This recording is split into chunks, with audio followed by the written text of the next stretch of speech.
Hello everyone and welcome back to the sessions on equity valuation. Now let me give you a quick recap of what did we discuss in the previous class. In the previous class we started with cash flow based valuation, and we have observed that for cash flow based valuation, whether it is valuation of business or valuation of equity, under both the circumstances we would want the estimates of free cash flows. How to determine free cash flows, that also we have learnt, but you have to be little particular over here which cash flows you are trying to estimate. Is that free cash flow to firm or free cash flow to equity? So I am sure you have now acknowledged the fact that if it is the value of the business that you want to find out, then you should aim at determining the free cash flow to the firm. But when you are trying to assess the value of equity, you must determine the free cash flow to equity. So just for your recap, we learnt cash flow based valuation split into two components: FCFF, that stands for free cash flow to firm, and FCFE, that is free cash flow to equity. I'll also help you recollect how to arrive at these cash flows, starting straight away from income statement. And when you start with your income statement, you start with gross revenue or sales. You will first subtract COGS, that is cost of goods sold, and you will also subtract cash operating expenses. So these are operating expenses, which are all the expenses which are payable in cash. It excludes non-cash expenses like depreciation and amortization. For you to recollect, depreciation is a systematic charge on your profits to accommodate the reduction in the value of tangible assets, and amortization is applicable for intangible assets. So what you get after subtracting COGS and cash operating expenses from gross revenue is called EBITDA, EBITDA, earnings before interest, tax, depreciation and amortization. From that you first subtract depreciation and amortization. So most frequently later in the classes I'll be just using one term, say depreciation. But wherever I use depreciation, it is implied that amortization is also considered over there. Keeping in mind one thing very clearly, the way depreciation is chargeable on tangible assets, amortization is charged on intangible items. And you need to be very clear about one thing, that both of these have exactly same treatment in finance, because both of these are non-cash expenses. So when you subtract depreciation and amortization from EBITDA, you land up at operating profit, that is earnings before interest and tax. From that you obviously subtract interest to arrive at profit before tax. This is your taxable profit, and on this profit you will be considering tax. Most examples which I'll take for you will have tax rate given as 30%. But whether tax rate is 30% or 35% or 40% in any given situation, you should always mention that, correct? You should always mention that along with your computation. So profit after tax will be the last part of income statement up to this stage. So quickly take note of this and then I take you ahead. Alright friends, once you have completed writing this whole thing, let us move ahead, and now we take the later part of the income statement. The previous part we ended with profit after tax.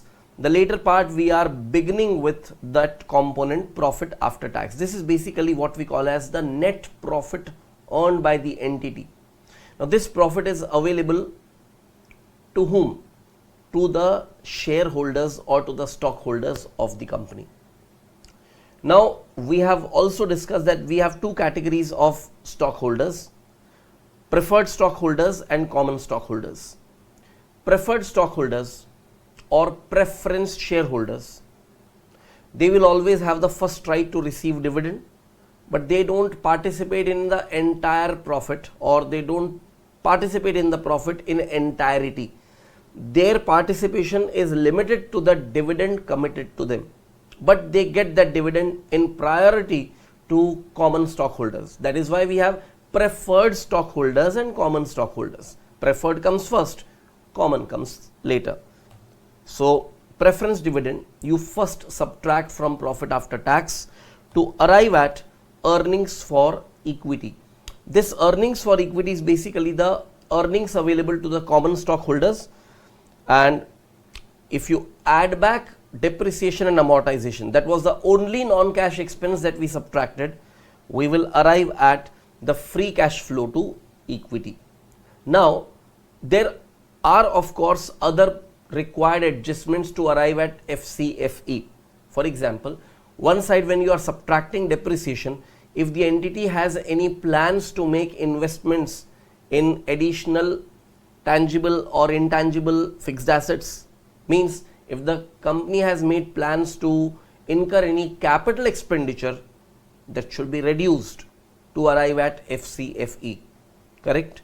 Likewise, if there is additional working capital requirement, you need to set aside that amount to arrive at FCFE. For example, if the amount of earnings available to equity plus depreciation and amortization which was added back, you arrive at a value of say $86,000, but you have decided to set aside say $15,000 towards your working capital. So keep in mind one thing, 86,000 of cash flow you could generate from your operations for your equity, but that whole amount is not available for equity because you have decided to set aside $15,000 primarily for what? For your working capital requirements or additional working capital requirements. The remainder will definitely be available to your equity. So those adjustments also I'll make you write.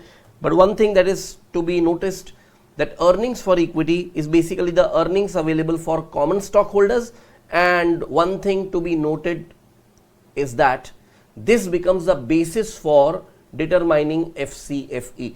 Earnings for equity is the basis for determining FCFE, whereas net operating profit after tax is the basis for determining FCFF. Now, which term I just introduced? Net operating profit after tax. We have again learnt about net operating profit after tax in detail in the previous class. But just for you to, recollect, it is EBIT into 1 minus tax rate. Means the post-tax EBIT becomes the net operating profit after tax. It is basically the profit which is the post-tax effect of operating profit, or you can simply call it as post-tax amount of operating profit. Now I have explained to you in detail why are we concerned with this net operating profit after tax. We would want to assume what would happen if the company or if the entity or if the corporation is not funded by debt at all. It is completely funded by equity only. Then what will happen? Your entire operating profit is subject to tax because there is no interest expense. When you incur interest expense, you get the tax advantage. For every penny of interest you pay, you get tax advantage because interest is a tax deductible expense. However, if you are assuming that there is no funding by debt, the company is functioning on an unlevered basis without involvement or without any infusion of debt in its capital structure, then it is obvious that whatever be the amount of operating profit that you have generated, it is completely subject to tax. So operating profit minus the tax on that operating profit will give you net operating profit after tax, NOPAT, no PAT. No PAT will be the basis for determining FCFF. So what basis we have identified? If you want to arrive at FCFE, what you need to do? You arrive at the base for FCFE, that is the earnings for equity. if you want to compute FCFF, the base for the same is net operating profit after tax. I'll just give you a moment to quickly take note of this and then we move ahead. Alright friends, once you have completed writing this whole thing, let us move ahead, and now we start from NOPAT, that is net operating profit after tax. We add back depreciation, we subtract additional capex, that is additional capital expenditure, or you can even call it as additional investment in tangible and intangible items. Also subtract additional working capital to arrive at FCFF. Parallelly, you take another basis, that is earnings for equity, apply same adjustments, add depreciation, subtract additional capex and subtract additional working capital, and you arrive at FCFE. We have learned all this in detail in the previous class. This is just a recap that I am giving to you. We have also learned an alternative way of determining FCFF. You start with post-tax EBITDA. Post-tax EBITDA means EBITDA minus tax. To that you add a depreciation tax shield, and then you subtract additional capex and subtract increase in working capital. You will still come at the same amount of FCFF that you have computed as above. Now understand one thing, there can be multiple ways of reaching a particular cash flow calculation, and what I am going to purposely do is, when I take some calculative examples in front of you, I will purposely compute FCFF by different ways, or FCFE also by different ways, just to give you that comfort of the whole understanding, where no matter how you reach that amount of cash flow, it will be the same amount irrespective of the approach you follow. So we will have multiple approaches, all will give you same result.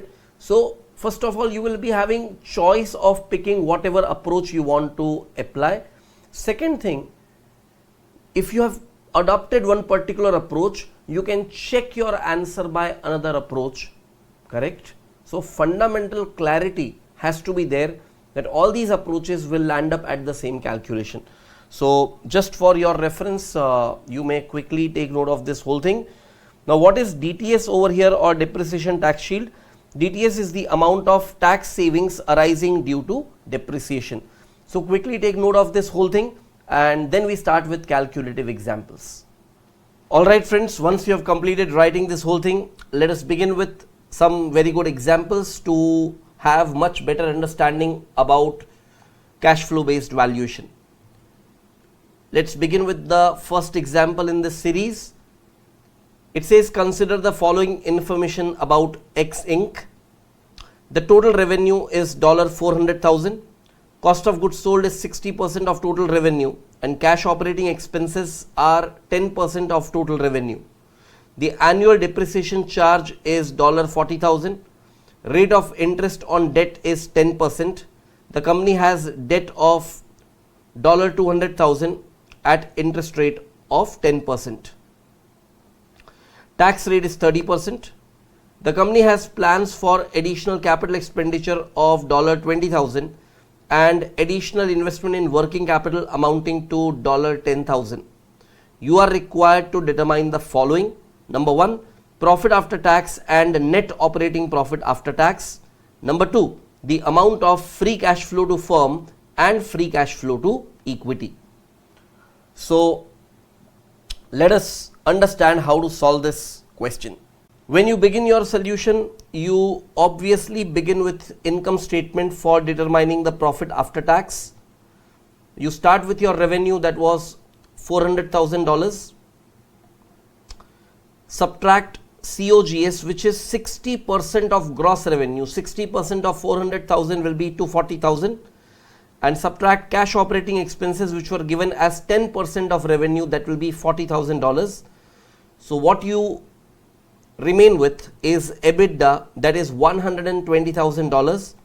Subtract depreciation from that to arrive at the operating profit or EBIT, that will be $80,000. Interest on debt at 10% will be 10% of 200,000, that will be $20,000. So profit before tax will be $60,000. Tax at 30% will be $18,000, and the amount of profit after tax will be $42,000. So please write up these calculations and then I take you ahead. Alright friends, once you are done with this calculation, let us move ahead and compute the amount of net operating profit after tax. You start with the amount of profit after tax and you add back post-tax interest. The amount of interest was $20,000. Post-tax interest means you just take the post-tax effect, 1 minus the tax rate. When applied on the amount of interest, you will be getting the post-tax interest. So it is 1 minus 30%, that will be 70%. So 70% is what you are applying on 20,000 to arrive at $14,000. Just for you to understand what exactly is this post-tax interest, just for you to recollect, understand this point very well. We always tend to apply the post-tax effect for components like interest. Why? You need to have a fundamental logic very clear. See, in this example, we are paying $20,000 as interest, but that is going to be part of your expense. You will pay tax on the profit that remains after payment of interest. If you were not paying any interest, you would have paid tax on your EBIT itself, correct? But because you are paying interest, because of payment of that interest, your profit gets reduced and then you pay 30% tax on that reduced profit. This is what we call as tax savings because of interest. So 30% of that 20,000 you have saved. In other words, you paid interest of $20,000 and you have saved tax of $6,000. So effectively from your pocket there was an outflow of only and only $14,000, that is the post-tax interest. $20,000 spent whereas $6,000 saved, so your effective outflow is only $14,000. That is what we are adding back to profit after tax. Second logic, because you have already landed up at profit after tax, any cash component that you would want to adjust must be adjusted with post-tax effect, because the profit that you are considering is already an after-tax amount of the profit. So when you add back post-tax interest to PAT, you get NOPAT, that is net operating profit after tax. Another alternative approach could be, you start with your operating profit, that is EBIT, subtract tax on EBIT, that is apply 30% tax directly on EBIT and you directly get NOPAT, that is net operating profit after tax. Yet another quick way of approaching this calculation would be directly taking the post-tax effect of EBIT, that is EBIT into 1 minus tax rate, and that would give you 80,000 into 70%, and that comes to $56,000. So please write up these calculations and then I take you ahead. Alright friends, once you have completed writing this whole thing, let us move ahead and write further. Free cash flow to firm, you can also compute by starting with the amount of net operating profit after tax. You just add back depreciation, subtract the amount of capital expenditure that you have planned, also subtract the amount of increase in working capital, and you get free cash flow to firm. Quickly take note of this calculation and I'll also show you alternative ways of landing up at this calculation. Alright friends, I'm sure you have completed writing this whole thing. Just an important matter These are the three typical adjustments that you always end up carrying out to your earning base.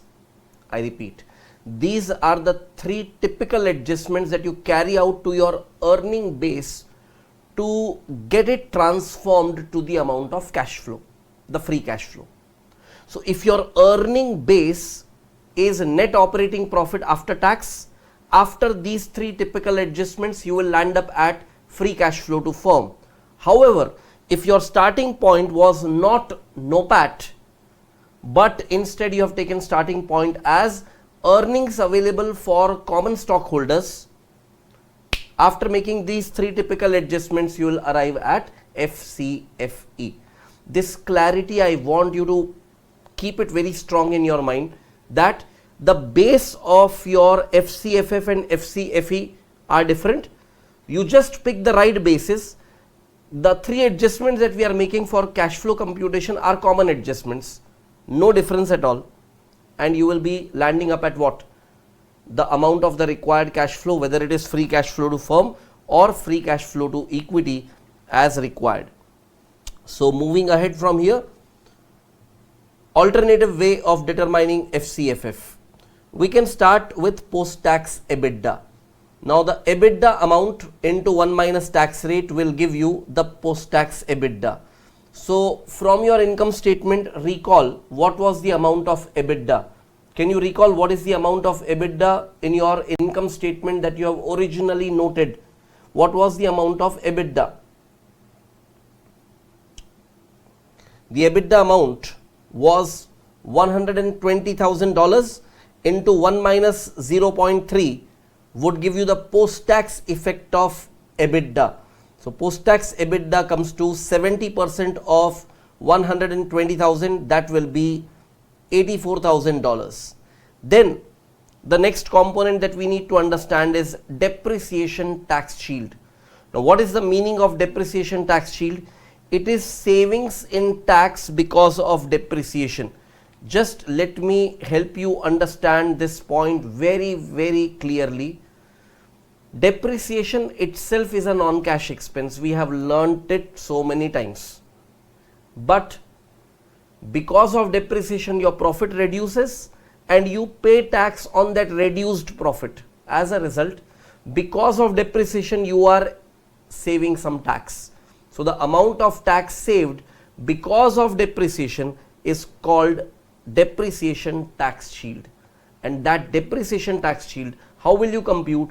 Amount of depreciation will be simply multiplied to the tax rate. So look at this, depreciation into T, T standing for tax rate. So it will be $40,000 into 0.3 and that would give you $12,000. So once you get these two calculations, you start with post-tax EBITDA 84,000, add depreciation tax shield and subtract additional capex, subtract increase in working capital, and you get the same amount of FCFF. Kindly notice one thing, that when you are making this adjustment, that is post-tax EBITDA adding back depreciation tax shield, the aggregate of this will give you same effect what you otherwise get by taking NOPAT plus the depreciation added back. So you can check always, this is 84,000 plus 12,000, that aggregate gives you 96,000.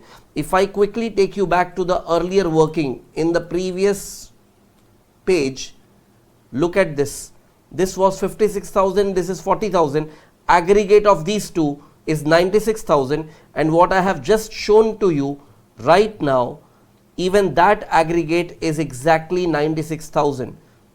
Look at this, post-tax EBITDA is 84,000, adding back 12,000 of depreciation tax shield will still give you 96,000. Once you arrive at that 96,000, the other two adjustment you need to carry out, that is additional capex you subtract and increase in working capital you subtract to arrive at the FCFF, that is $66,000 in this case. So quickly take note of this whole thing and then I take you ahead. Alright friends, once you have completed writing this whole thing, let us move ahead and continue your solution further. Now we compute free cash flow to equity. Based on what I have given as input, it will be a very simple calculation for you now, because what you do is you start with the amount of profit after tax. Look at one thing. In this case, there was no preferred stock dividend, correct? There was no preference dividend. So whatever be the amount of profit after tax, the whole amount is available as earnings for equity. Can we agree on that? Can we agree on that? That whole profit is available only for equity. So that is already earnings for equity. You make those three adjustments. I don't have to explain you this again. And when you do that, you arrive at FCFE, free cash flow to equity, that is $52,000. Alternatively, what you can do, you start with the amount of FCFF, you subtract post-tax interest, and you add if there is any additional funding by debt. Because in this case there is no additional funding by debt, what you get is FCFE. So please write up this whole calculation and then I take you ahead. Alright friends, once you have completed writing this whole thing, let me provide some added explanation to this part. That is this approach of computing FCFE. So please try to understand one thing. The basis that we have taken for computation of FCFF and FCFE, the basis was net operating profit after tax for FCFF and net profit after tax or earnings for equity when it came to FCFE. So what is the major difference between net operating profit after tax and net profit after tax? The major difference is on account of interest. So let me help you recollect. When we compute net operating profit after tax, you are charging tax directly on the operating profit to arrive at net operating profit after tax. As if, what would be the amount of profit after tax had there been no debt involved in the capital structure? In other words, without the infusion of debt in the capital structure, what would have been the amount of profit after tax that is resembled by net operating profit after tax? On the other side, net profit after tax, which over here is the earnings for equity, is after considering the interest on debt. That means the base for net operating profit after tax and net profit after tax, both of these bases, which are becoming the respective basis for FCFF and FCFE calculations, both of these bases have one typical difference, and that is about interest.